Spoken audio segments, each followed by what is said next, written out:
শুরুতেই একটি বার্তা দিচ্ছি। নিরাপত্তাহীনতার কারণে সিকিউরিটি থ্রেট থাকায়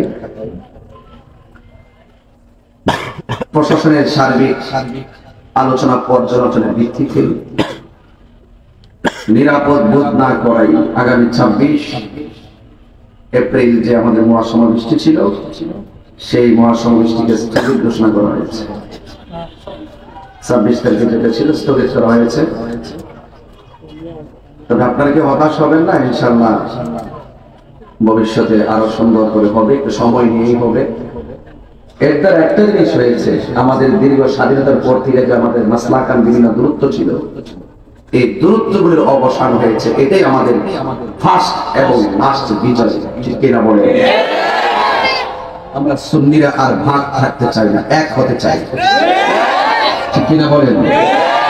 এখন পীরে পীরে এক হয়েছে, আগামীতে মুরিদে মুরিদ এক হয়ে যাবে। এটা আমাদের ফার্স্ট বিজয়। এই প্রোগ্রামটা আমরা পরাজয় মনে করবো না। প্রোগ্রামটাতে হয় নাই, সিকিউরিটি থ্রেট এখানে ক্যান্সেল হয়েছে, এটা আমাদের নসিবে ছিল না, কিন্তু আমরা ওইটাকে সবচেয়ে বড় নসিব আর তাকদীর হিসেবে গ্রহণ করে নিয়েছি। আমাদের মাঝে যত মাসলাকান দ্বন্দ্ব আছে, সব দ্বন্দ্বগুলো দ্বন্দ্বের জায়গায়, কিন্তু আমরা ইস্যু ভিত্তিক ঐক্য হয়ে গেলাম। কথা বলে ঠিক না? এবং আগামীতে আমাদের যে আকীদার যে দ্বন্দ্ব, যে দূরত্ব আছে, সেই দূরত্বের অবসান ঘটবে। ওই দূরত্বের অবসান ঘটার পরে এমন একটা বিস্ফোরণ হবে, কোন সিকিউরিটি থ্রেট কোন বাধা দিয়ে আমাদের আটকে রাখতে পারবে না। আগামীতে আমরা বুঝিয়ে দিব, খালের মধ্যে বাদ দেওয়া যায়, নদীর মধ্যে বাদ দেওয়া যায়, নদীর মধ্যে বাদ দেওয়া যায়, কিন্তু মহাসাগরে বাদ দেওয়া যায় না। তাহলে সুন্নাত ওয়াল জামাত এখন একটি মহাসাগরের নাম। কথা বলে ঠিক না? কেউ হতাশ হবেন না, কেউ চিন্তিত হবেন না। আল্লাহ বলছেন, ওয়ালা তাহিনু ওয়ালা তাহজানু ওয়া আনতুমুল আ'লাউনা ইন কুনতুম মুমিনিন। নিরাশ হয় না, হতাশ হয় না, বিজয় তোমাদেরই হবে যদি তোমরা মুমিন হতে পারো। কথা বলে ঠিক কিনা? এখানে তৃণমূলে যারা আছেন তারা কি হতাশ হবে না? কেউ নেগেটিভ কোনো কথা লিখবেন না ফেসবুকে। প্রত্যেকটা মানুষ আপন আপন জায়গা থেকে সর্বোচ্চ চেষ্টা করেছি, যখন সেটা হয় নাই বুঝতে আমাদের তকদিরে ছিল না। কথা বলেন ঠিক কিনা? কিন্তু আমরা ঐক্যবদ্ধ থাকতে চাই কি চাই না? আল্লাহ চাই কি চাই না? ইনশাআল্লাহ আমরা এমন অনেক দরবার আছে, একটা দরবারে আমরা মহাসমাবেশ করতে পারি। কথা বলেন ঠিক না বেটি? আল্লাহ যেন আমাদের সকল সুন্নিদেরকে ঐক্যবদ্ধ হয়ে আগামী প্রত্যেকটা মিশন এবং মিশনকে স্বতঃস্ফূর্তভাবে ঈমানী চেতনায় বাস্তবায়ন করার তৌফিক দান করুন, আমিন। তবে এটাও সত্য কথা, সুতের প্রতিকূলে বাদ দেওয়া হলে সুতের গতি আরো দ্বিগুণ বাড়ে। কথা বলেন ঠিক কিনা? আমার মনে হয় সুন্নিরা ঘুমন্ত ছিল, দেখছেন তো অনলাইন অফলাইনে, যেখানে গিয়েছি সেখানে খুব সুন্দর দেখে গেছে। এইরকম সুন্নতের পরিবেশ আগে ছিল। ইনশাআল্লাহ আমরা দূরে থাকতে চাই, আমরা এক করে বাস করতে চাই ইনশাআল্লাহ, ঠিক কিনা বলেন? ফিলিস্তিন শুধুমাত্র একটি মানচিত্রে অঙ্কিত হওয়ার নাম নয়, ফিলিস্তিন মুসলমানদের হৃদয়ে। কথা বলেন ঠিক কিনা? এই সমস্ত এই ফিলিস্তিনের স্বাধীনতা যদি আমরা রক্ষা করতে হয়, ফিলিস্তিনের সার্বভৌমত্ব যদি রক্ষা করতে হয়, তার বিশ্বের মুসলমানদেরকে ঐক্যবদ্ধ হতে হবে। ইসরায়েল সন্ত্রাসী ইহুদিবাদকে আমরা ঐক্যবদ্ধভাবে ইনশাআল্লাহ দাফন করে দিব, ঠিক না বেটি? এজন্য আপনারা হতাশ হবেন না। ইসরায়েল কিন্তু আগামী 26 তারিখে সমাবেশ করলে যে ইসরায়েল থেমে যাবে এরকম নয়, এটা চলমান অত্যাচার। আমরাও চলমান প্রতিবাদের মাধ্যমে তাদেরকে রুখে দিব। কথা বলে ঠিক না? আজকে ইসরায়েলে দেখতেছেন তো, আমেরিকাতে যে দাবানল জ্বলে পুড়ে যাচ্ছিল, আজকে ইসরায়েলে সেই আগুন দিয়ে অটোমেটিকলি পুড়ে ছারখার হয়ে যাচ্ছে। ইন্না বাদশা রাব্বিকা লাশাদীদ। আপনারা জবান খুলে বলুন, আল্লাহ ধরা কি নরম না শক্ত? বড় নরম না শক্ত? সুন্নিদেরকে টেক দিবা না। এক বেয়াদব বলছে আমাকে নাকি কোন রাজনৈতিক দল টাকা দিয়ে কিনে, টাকা দিয়ে আমাকে লেলাই দেয়। আরে আমার নাম তাহির সাহেব। তাহির সাহেবকে বাংলাদেশের কোন পঞ্চায়েত রাজনীতি দল 1 টাকা দিয়ে কিনতে পারে নাই। বাংলাদেশের কোন মায়ের সন্তান মারধর প্রমাণ করে থাকো, আমার বিরুদ্ধে অপবাদ দেওয়ার আগে চ্যালেঞ্জ করলাম, একটা টাকা খেয়েছি প্রমাণ দে।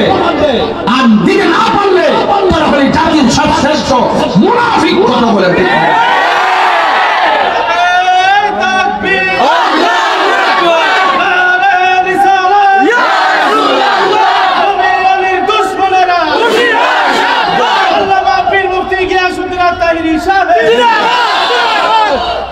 খাইলে তোরা খাইছ, জমিন নিলে তোরা নিছ, দলের মধ্যে 3 ভাগ করছস, 1 ভাগ জগা করছস, আরেক ভাগ মিল্লা রইছস, আরেক ভাগ আন্দোলন করছস, দিনে একটার সাথে মিল্লা রইছস, রাতে আরেকটার সাথে খাইছস, খাইলে তোরা খাইছস।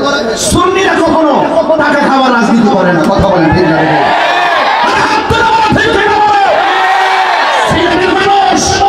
ঢাকার মহাসমাবেশ বন্ধ হতে পারে, কিন্তু আগামী পথ উন্মোচন হয়ে গেছে। প্রয়োজনে আমরা সিলেট, চট্টগ্রাম, ঢাকা যতটা বিভাগ হয়েছে বিভাগীয় মহাসমাবেশ করবো ইনশাআল্লাহ। রাজি আছেন কিনা বলেন? আল্লাহ যেন আমাদের সকলকে কবুল করে। এই জন্য যুবকদেরকে বলবো, যারা পরিশ্রম করে অনলাইন অফলাইনে, যারা দিন রাত পরিশ্রম করে অধীর আগ্রহ নিয়ে 26 তারিখকে লালন করেছেন, মনে রাখবেন 26 তারিখটা খুব সাহসের, 26 তারিখটা খুব চেতনার, 26 তারিখটা খুব শক্তি প্রদর্শনের, 26 তারিখটা খুব মেধার, 26 তারিখটা অত্যন্ত আবেগের। এই জন্য 26 বছর বয়সটাও খুব চমৎকার। এই বয়সটা চেতনার বয়স, এই বয়সটা সংগ্রামের বয়স, কথা বলেন ঠিক কিনা? যুবকরা কি একা আছো তোমরা ইনশাআল্লাহ? ফিলিস্তিনকে সমর্থন জানিয়ে কি একা আছো? যারা ফিলিস্তিনের সমর্থন আর ইসরায়েলের আগ্রাসনের বিরুদ্ধে প্রোগ্রামকে বানচাল করে দেওয়ার ষড়যন্ত্র করেছে, এরা হলো ইসরায়েলের দালাল।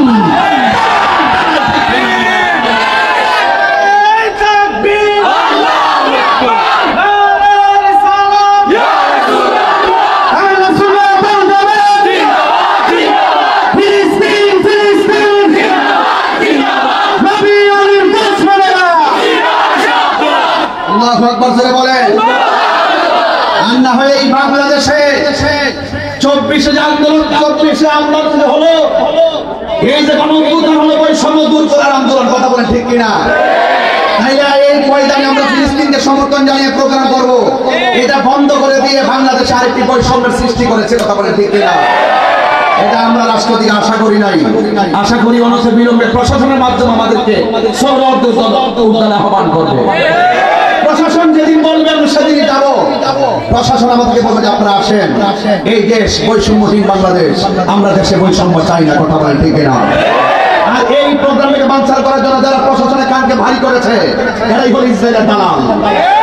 সংগ্রাম ইসরায়েলের বিরুদ্ধে হবে, এই বাংলার জমিনে যারা ইসরায়েলের দালাল আছে তাদের বিরুদ্ধে যুদ্ধ ঘোষণা হবে ইনশাআল্লাহ। আল্লাহ যেন এই সিলেট বিভাগের এই শাহাদ আলী আমর রহমাতুল্লাহের এই যে পূর্ণভূমি, এই পূর্ণভূমিকে যেন আল্লাহ পাক রব্বুল আলামিন ঈমানি চেতনা দ্বারা ভরপুর করে কথা বলেন আমিন। আপনারা দেখেছেন আমি গত কয়েকদিন আগেও ফুলতলি ইসলামুল্লাহ দরবার শরীফে গিয়েছি এবং আমাদের ওই দরবারের পক্ষ থেকে